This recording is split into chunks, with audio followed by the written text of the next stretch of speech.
This man is one of the greatest Texas Longhorns to ever wear the Longhorn on the side of his helmet. The way he won out actually led people to write country music songs That's right. about how sad they were about the ending of his collegiate career, which was one of one, ladies and gentlemen. He would go on the NFL and play how many seasons? I'm going to go ahead and say 13. 13 seasons in the NFL. Nobody's going to talk about that. Able to handle a brand new system, brand new culture, brand new locker room. Was friends with everybody. And on Monday, he was on the sideline of the Sugar Bowl. Watching his Texas Longhorns lose to the Washington Huskies. But every rose has its thorn, and every cowboy has a horse that bucks too hard. Ladies and gentlemen, joining us now, Colt McCoy.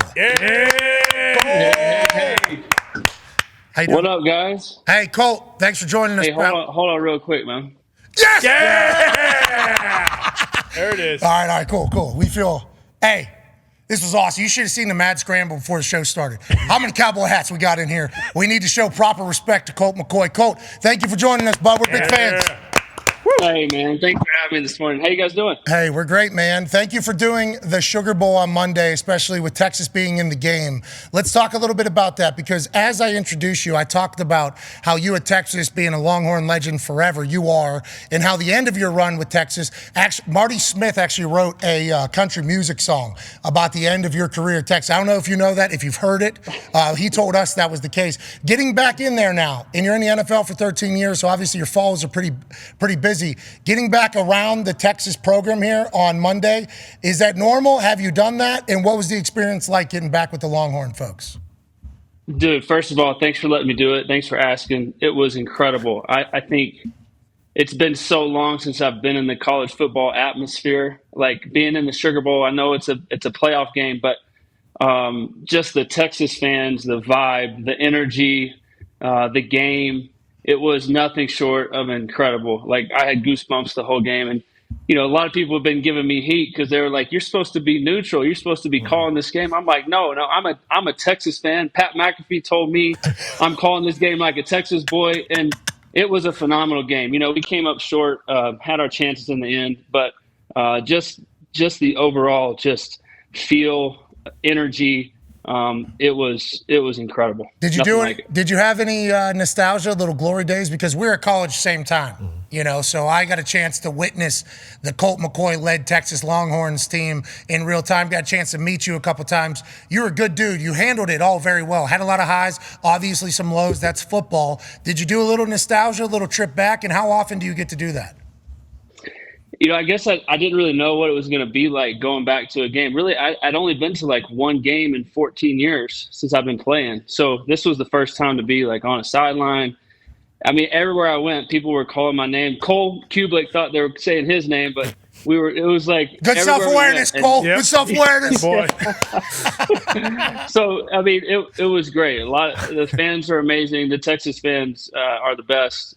You know, I have so much respect for them, and I'm so humbled and grateful for the times that we had in college. And those were, I mean, as you can say, those were the times of our life, man. That was the glory days. Yeah, I had a blast. I don't know if you spent your college career the same way I did. I think you had a little bit more responsibility than I did, and you handled it much more mature than I did. You would obviously then go on to the NFL 13 years. Phenomenal. Way to go. Hey, way to give back to football.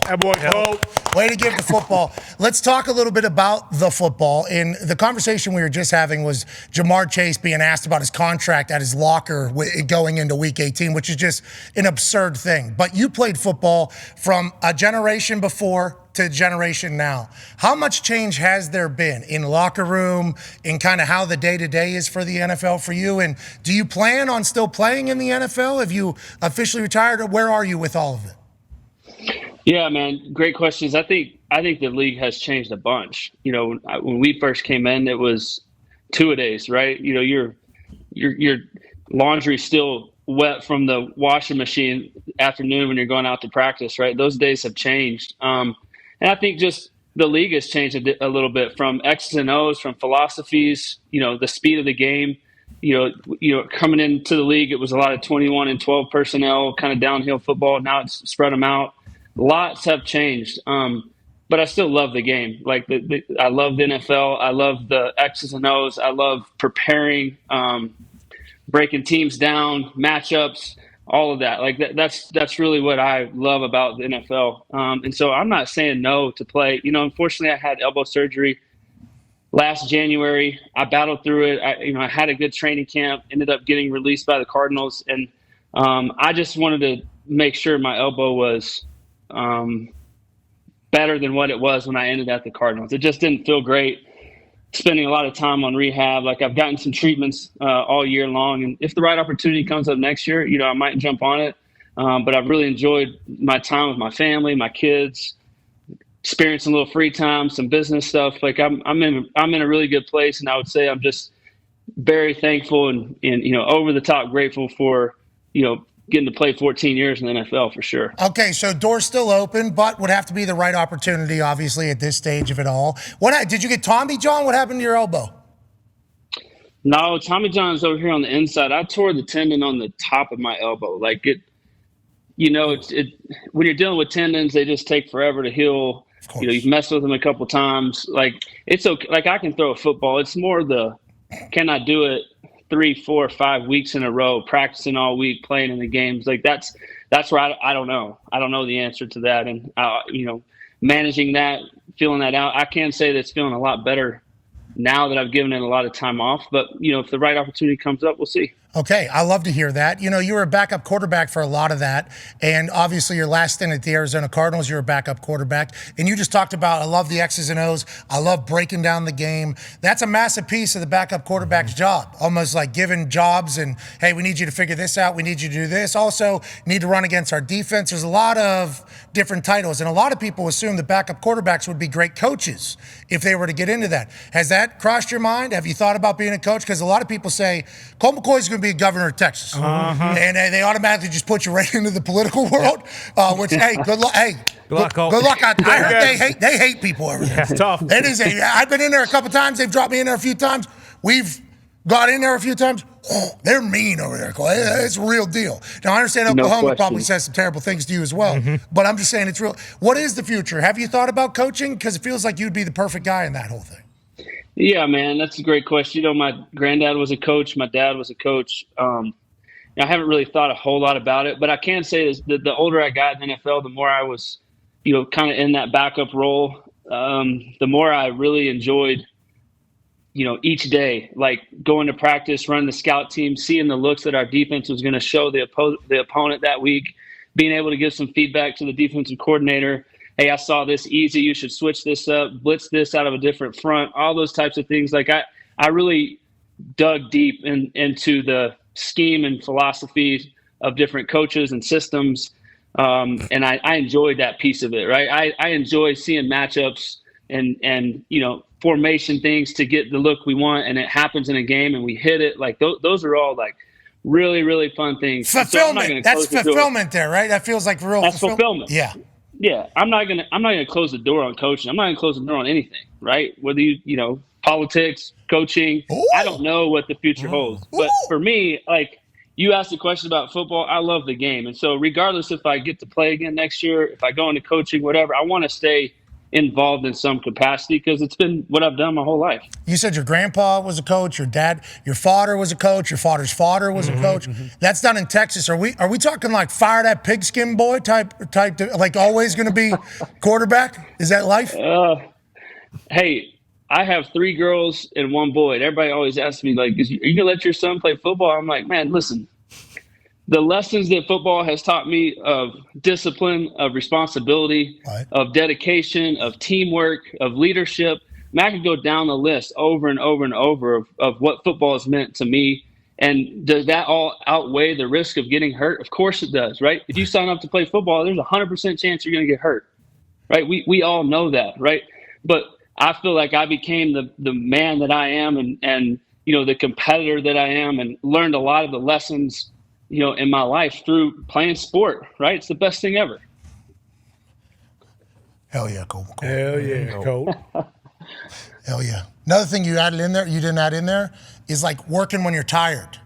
Like there's going to be days where you're not 100%. You're, you're tired. You didn't sleep well. You're sore. But the game's going to happen. The practice is going to happen. So, like, battling through adversity is another thing that sports, like, automatically gets. So I think, like, mental toughness even grows a little bit. Physical toughness. Absolutely. It's like sports are the greatest, Colt. I'm so happy to hear that from you. And you heard that little. Oh, yeah. I see him at a podium. Yeah. Bolo tie. Bolo, yeah, for sure. For sure. American flag. Yep. Pin. Pin right here. Yeah. Texas pin on the other side. There's going to be 3 doofuses standing on that stage. They got no idea. Lone Star. They got no idea what's coming for Colt McCoy. Connor has a question for you, Colt. Yeah, Colt, obviously you mentioned it. You were in Arizona this training camp in the last 2 years, and during that time, it felt like the Kyler, noise around him got so loud, whether it was the stipulations in the contract or, what he was doing in his free time, and people were kind of piling on him a little bit. As someone who is as close to anyone to Kyler, especially just seeing his day-to-day process, what is that like? What did you think about, what people were saying about Kyler, especially as someone who knew him pretty closely? And then since you had the training camp, Jonathan Gannon, when he came in, what was kind of the shift in the building, would you say, from the previous regime to the now Gannon regime? Yeah, good questions. I think I'll hit the Kyler one first. Listen, I was around Kyler for 2 full seasons, almost 3, and I love Kyler. I don't think people understand. First of all, how intelligent he is, how smart he is. He knows the game really well. Plays it off of feel better than anybody I've ever been around. Like, things that he can see and feel that's coming, like. I think that's why, the offense with Cliff, he gave him some flexibility to be able to see and get to things and check out of some things. Like, Cliff trusted him to do some of that. Then he experiences his ACL and his knee, and anybody who's gone through that is, obviously a really tough thing to go through. But he's worked really hard, and I would say that he's played really, really well coming out of that. And listen, Kyler's a good person. Like, he's super sweet, coming over to the house, hanging out with my kids, playing wiffle ball with my son out in the front yard. Oh, like, we spend a lot of quality kid. time He's together, cooking your kid in wiffle ball. Yeah. Hey, my boy Jed's got a swing now. He might be a baseball player. We'll see. Oh, hey, whenever fire that pitch skin, boy. Let's find out. You know what I mean? But I'm just saying, like, Kyler's the ultimate competitor, right? He gets inside those white lines, like he wants to win, and he holds people to a high standard.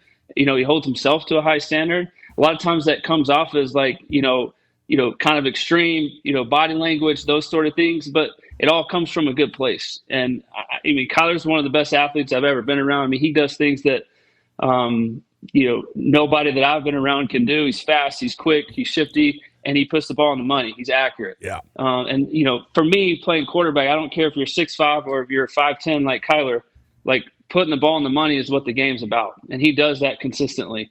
And it's impressive. And, listen, I got a front row seat to it. I hope that he, continues to play great and has a lot of opportunities and stays in Arizona and all those things. But I'm a fan. How about Gannon whenever he came into the building? And Gannon and Kyler have had a little back and forth now where Gannon came out and said he's 1,000% sure that Kyler is the start of the future. And then Kyler came out and said, I run through a wall for Gannon because I know he always has my back. Did you get to experience that? Did you get to meet Gannon at all? And what are your overall thoughts on it? Because all we saw from him early was when he was introducing himself to some players, and he said, pew, pew. Explosives. It was hard. That was tough, dude. We all saw. Yeah. We didn't want to. Want to. We had to, though. The Arizona Cardinals putting that out, too. Social media, that's a whole nother animal. But, like, it seems like him and Kyler are working. What do you know about it? And have you heard from Kyler throughout this season? Yeah. Hey, listen, again, is a great dude. I think that whole staff, Monty, leading the front office as the new GM, hiring Gannon and his staff, like, they're all really, really good people. I know they released me, but I think anytime you have a new staff and new regime, like, you got to give them some time to do what they want to do and get their people in there. I've unfortunately been through coaching changes a lot in my career, and I was there to play for Cliff and for Keim and for that staff, right? I would have loved to stay and, kind of lead the way until Kyler got healthy this year. But I totally, I'm good with it. Like I know what that's like. I've been around long enough. I'm a vet. Like, and I think Gannon's a really good coach. I think he came in and he set the expectations and made it very clear to everybody what the goals are, how we're going to do it, what it's going to look like day to day. And I know that Gannon has a picture of what the Arizona Cardinals team needs to look like, and he's on his way. I mean, they had a huge win last week. They've won they've been competitive, right? Their offensive line is playing good. Kyler's playing good. James Conner's a monster. They've got some good receivers, and Nick Rawlis as the defensive coordinator, young guy. I got to spend a ton of time with him, talking ball, and I think he's one of the best young coaches I've been around in a long time.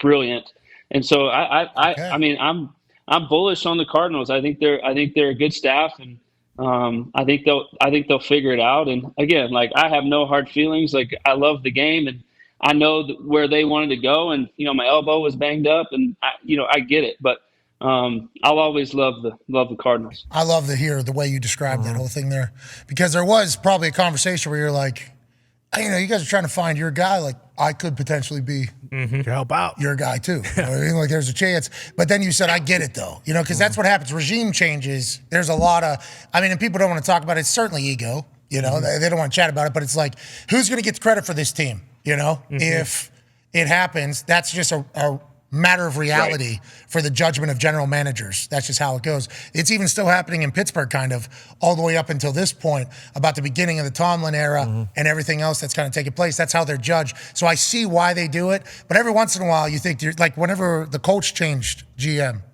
and head coach, Peyton Manning got cut, obviously. And everybody talks about that. But he's not the only one. Like Dallas Clark, get the hell out of here. Gary Brackett, get the hell out of here. Charlie Johnson, Jeff Saturday, legends. Ryan Dean, get Joseph Adai. What? Yeah. Dominic Rhodes, I'm just going through it in my head. Our whole team basically just got cut except for me, Robert, Reggie, and Adam Vinatieri. That was pretty much it. It's like I was way too young and dumb to say anything, but that was like my first time really seeing it all take place. Like, oh, they want this to be in their image almost, in their name. And obviously 13 years at the quarterback position, you've seen it as well. I appreciate you not having any hard feelings. And I think that Cardinals team has a chance. Oh, yeah. Hey, that city's awesome. We love Phoenix, so I hope that team gets going. You know what I mean? Yeah, it could be the greatest destination for any free agent. Phoenix, Scottsdale, the weather's phenomenal. Like indoor stadium on grass. It's a great place. And all I see, golf mecca. Do you golf? I assume you golf.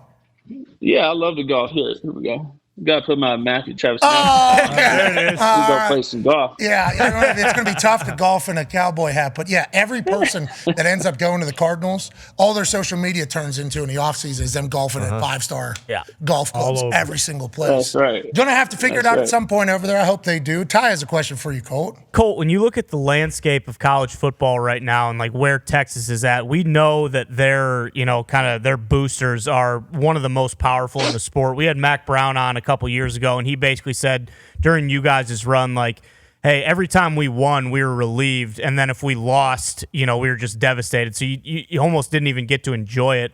But we've heard a lot about them being back in recent years, and obviously they go to the college football playoff this year. Do you think with, NIL and everything that's going on there that Texas is all the way back? And we've heard how much, Arch Manning is reportedly making from NIL. When you see that, do you ever think to yourself, like, well, shit, if that would have been around when I was playing, I would have been I would have been making $20 million a year playing. Yeah, man. You're Hawkeyes, bud. I wish you guys score some points. Yeah, me too. Me too. Go, jeez. Damn shame. Jeez. What was the score of that bowl game? 35-0. What was the score of the Big Ten championship? 26-0. Jeez. Boy. It was a bowl game. Yeah.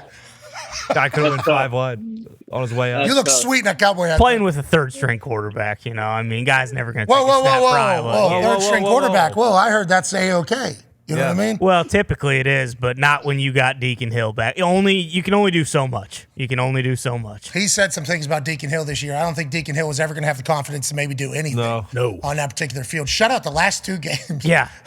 Not great. Not great. That's how Buddy leaves. That's how Buddy leaves the school. Remember, he was protesting because they were forcing him to leave. Oh, yeah. And he says, you know what? Goose egg in the championship, goose egg in the bowl game. Exactly. Gotcha. Let me throw my best stuff out here. What an asshole. Colt, sorry for bringing that up. Sorry for bringing that up. No, I know, that's my bad. Yeah, it's actually your fault. Yeah, you need to that's my apologize. bad. Yeah, anyways. No, going back to Texas, I think, obviously NIL has changed the game, right? I think Nick Saban said it best. Like, it is what it is. It's the semi-pro league, right? And I think Texas has an edge there. I really do. I think Sark, his experience in the NFL, calling offenses in the NFL, seeing how the NFL works. I think college football is a little bit more corporate now, and Texas has a lot of resources. I think they have put themselves in a position over the last 3 years with Sark to kind of, they got to the college football playoff, had a chance to win. And now moving into the SEC, I think they're going to compete, and I think they're going to compete really well. I think everybody's pretty bullish on them. And so I'm fired up. I'm disappointed in the loss. Like everybody, turnovers and penalties will always come back and get you. But I don't know what Quinn's going to do. I think if Quinn comes back, I think they're going to be right there. They're going to be in the mix, right? I think he's improved so much. But I don't know. He might decide to take off to the league and, insert Arch Manning. So, we'll see what happens. Arch Manning, too, that Manning factory, we can, in the Manning enterprise, in the Manning business. Yeah. I got a chance to see it operate. We get to operate alongside of it now a few different times a year. It's like when Arch went to Texas, they're completely cool with him redshirting. And even if he's supposed to sit another year, there's not even like a thought of him like going, yep, the boy needs to learn anyways. Yeah. Like that's how, like the Manning. No, obviously they're in a situation financially where they can do that.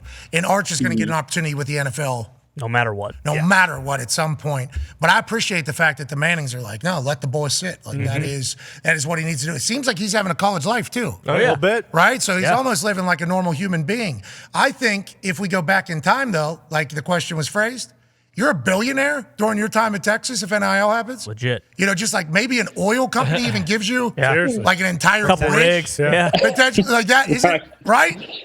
Right. I mean, it's pretty crazy. I'm actually very thankful that these guys can benefit off their name, image, and likeness. I'd say. I don't know how the pay for play stuff works. I think that's a little bit gray, but it's obviously not changing. It's here, and teams and schools are just going to have to adapt. Yeah, and I would say that you would have been a billionaire. Just saying. At least. You would have been a billionaire. There's a chance. Oh, yeah. 100 million. Yeah. I probably would have made more than what I'm making as a backup quarterback. Yeah, especially down in Texas. From what I've heard, the money that's involved at the University of Texas, and you said like the Texas football team set up to be in a good spot with this change of the NIL, with the amount of money around there. There's a lot of money around Austin. And that money's only growing around Austin, Texas. And with what you were able and where your team was able to take them to, it's like in the way you carried yourself as Mr. Texas. It was like that would have been fantastic. Pat White, same thing in West Virginia. I think about that a lot. Pat White would have made all of the money. Him and Steve Slayton would have made all of the money in West Virginia. I loved watching Pat White play. He was such a stud. I got to watch him a lot. I mean, I rode his coattails to a lot of awesome things. Yeah, I love watching him play. It would be normally like the first play of the game, too. You could tell what type of game it was going to be. Because normally the first one, it's either going to be a 75-yard run, 80-yard run, or maybe it was only going to be like 7 to 8 yards. It's like, all right, they might have a chance here. A battle. Normally it was like, Pat's going to kill this team. But back in the day, I think about you guys whenever this NIL thing happens, and then now the Reggie Bush Heisman situation's getting brought to light too, as Caleb posts in his penthouse. Did you see that photo of his penthouse? So nice. Yeah. Sick. So nice. And it was like an apartment was the reason why Reggie Bush got his Heisman taken from. It's fast. They're going to have to do some, I think it's going to have to be a little bit. Go back. There's going to have to be something. Yeah. Like just give Reggie the damn one. Fix it. Were you up for the Heisman? I agree. I was up a couple times. Yeah, I never won it. Bridesmaid. Yeah, but you got to go. Nobody was really, you know what I mean? Like winning I tell you, the first time I got invited for the Heisman was in 2008. It was me and Bradford and Tebow. Bradford ended up winning it, but it was the first time, like, honestly, leaving Texas really for not playing in a football game. Like, my mom and dad came. The hell? You know, it was like my grandparents came, and it was we see the bright lights of the city. I mean, and they lay out the red carpet for you everywhere you go. We went to the Rockefeller Center. We went to the top of the Empire State Building. We ate at nice places, Italian restaurants, steakhouses. It was such a fun experience. Like, not just for me, but I was just proud to, like, bring my parents and my grandparents. Like, it was awesome. So the experience was great, and Bradford deserved to win it. He had a great season. I heard he's a phenomenal ping pong player, that's Sam Bradford, but the thought of you never being outside of Texas, going to New York City for that, and then Tim Tebow, remember, he was homeschooled in high school. Yeah. Yep. He was homeschooled in high school. So you two experiencing the New York City world together. Whoa. Yeah. He's building real tall. Yeah. Motorcycles? That's what Hey, yeah. hey, first time getting in a taxi, bro. That was the wildest thing. Like, I've got, like, my suitcases coming up out of the airport, and, like, the guy, like, comes over. We put our bags in there. I look around. My mom's in the back seat, like, holding on tight. Like, it was awesome. Hey, you ride horse? You ride a horse? No, you ranch? No. Oh yeah, yeah. Light ranching. Oh, you do some light ranching down there? We ride horses down here. Come on. I grew up on a little farm. I mean, not on the farm. My grandparents had a farm close to us. We spent a lot of times in the summer and a lot of responsibility. We ranched cattle, and then we had some agriculture. We did wheat and hay grazer, and you know, so I still go out there. My dad still runs the farm, and, you know, my kids love it. We go gather the eggs and feed the cows. It's pretty fun. Would you call yourself a prolific horse rider or average horse rider? I used to be a pretty good horse rider. Like, we go and spend a week in the summer times up at a dude ranch. So my kids love to ride horses. Camp on Awana? Pretty good. Not Camp on Awana. We go up to a dude ranch out in Colorado.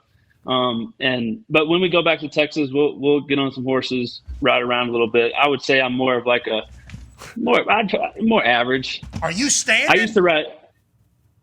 Are you No, standing? you sit on the horse. So you're not that good then. Yeah, because the people I see, they got a little stand. You know what I mean? There's a little. Well, when you're going fast, when you go fast, you gotta stand up. Do you go fast? Have you ever gone fast? Of course. Well, it sounded like you said you only sit down. Didn't seem like Because I don't sit down when I'm out there. You know what I mean? I'm getting them. You know what I'm saying? I'm out there getting them, Colt. I just didn't know if you were, you know, a soft-ass horse rider, or Never know. if we're just doing tours or something, or if we're actually trying to get, Soft skill or hard skill. you know what I mean? Yeah, I don't know if we're trying to, you know what I mean? Because that's see those what triceps. You've been in the gym. I see those triceps popping out of the shirt right there. No, I've been riding horses. I'm part of Montana State Rodeo. All day. 7-time national champion, pal.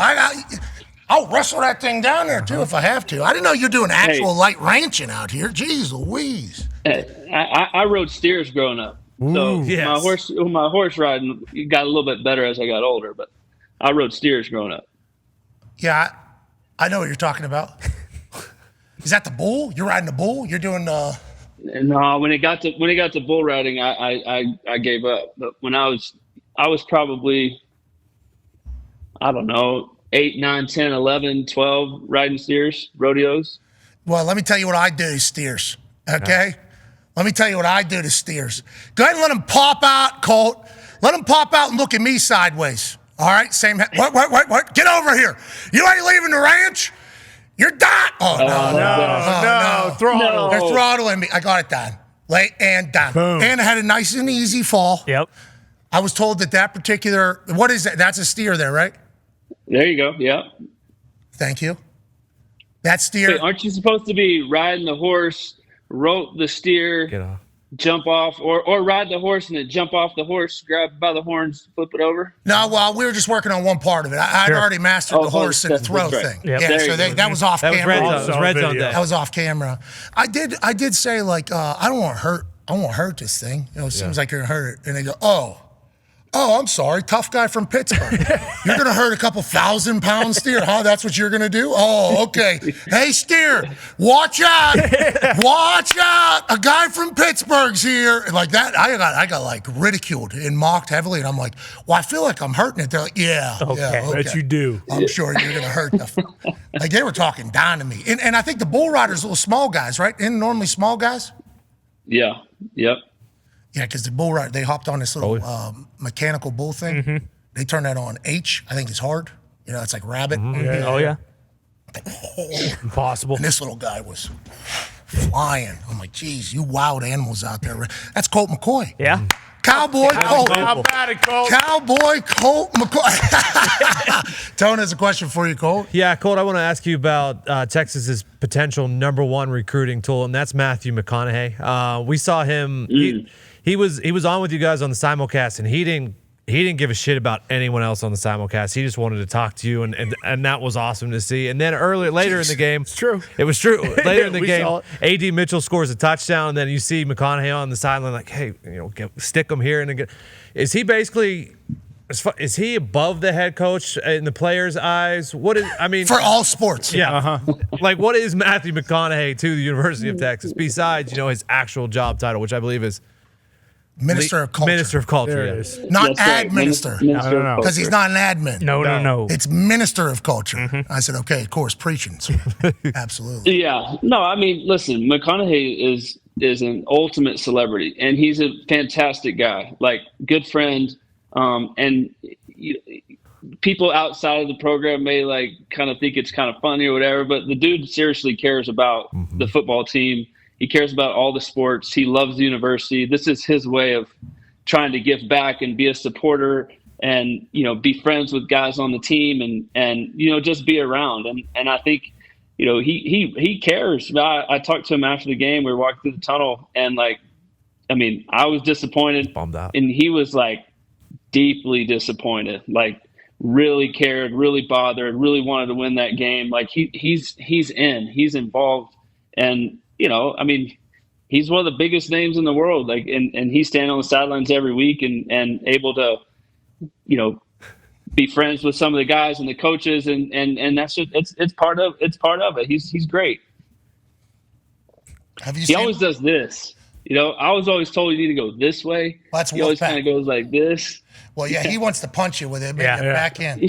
But he actually, on sideline, he goes through the sun, through the Longhorn, through his body, and then he triceps it. Yeah, out. He actually does. You've only got the chance to go to one game in 14 years. I've seen McConaughey on the That's right. sideline for like 3 games now. This is his move, Yeah. all by himself. There'll be no cameras on him. Nope. There'll be nobody talking to him. It'll just be him in his mind saying, we need a little bit of power. And he does. He's all in, bro. But I've also seen him on the sidelines of basketball games. And Yeah, telling people to stand up. yeah, it's a cool thing to have, just like the respect of the entire university. But I guess McConaughey has obviously earned that everywhere. yeah. He's real deal. I've got some great McConaughey stories, man. All right, He we got 3 minutes. Let's make a Okay, I'll give you best one. It's 2005, and I'm a freshman. Okay, and we're going to the national championship, and this is like the last day. I'm redshirting. I've just got a front row seat to all the glory and all the wins. We're undefeated, going to the national championship. It's the day before. It's the last practice in our bubble before we head off to go to California to the Rose Bowl. McConaughey comes in kind of right at the end, and he goes and puts his arm around Coach Brown. He says, "Hey, I got to talk to the team. I want to talk to the team." So Coach Brown pulls everybody in. We're literally after this walkthrough, we're going to the bus, going to the airport, going to California. We're the underdogs to USC. And Matthew starts talking and kind of just mumbling, and finally he just says I had a dream. I got this song for you guys, and everybody's kind of looking around. We're holding. He goes, "Somebody don't think so. Somebody knows so." And we kind of look around and what's this dude talking about? And I kid you not, he does it again. "Somebody don't think so. Somebody knows so." And bro, for 10 minutes, we are jumping up and down. Somebody don't think so. Somebody knows so. Yeah, absolutely. So we sang that all week long, and nobody believed that we were going to win a national championship. It was one of the best games ever in college football history, and we won. And I'll never forget that moment with McConaughey. I would have walking into practice with this song. Yeah. I got a song. Mac, bring the boys. Yeah. A legendary national champion, that man, and obviously icon, cowboy, light ranching, Longhorn. We appreciate you. Ladies and gentlemen, Colt McCoy. Hope to talk to you again, buddy. Yeah. Somebody don't think so.